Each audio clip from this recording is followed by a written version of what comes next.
Tinanong ako guys, bakit nilagay ko daw ang title nga Rose Mini Boutique? Mayroong meaning na nakalagay. Mini guys means small, small na shop. Ganon ba? Yung mga mini shop ba?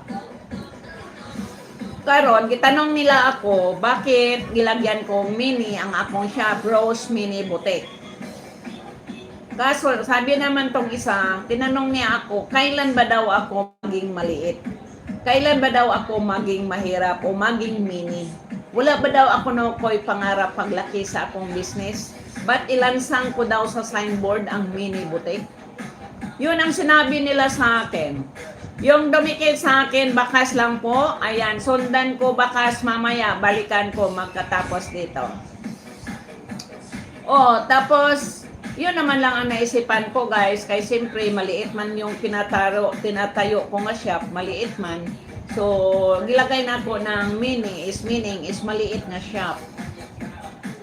Tapos, nasabi naman tong isa, palitan ko daw ang pangalan ng shop ko.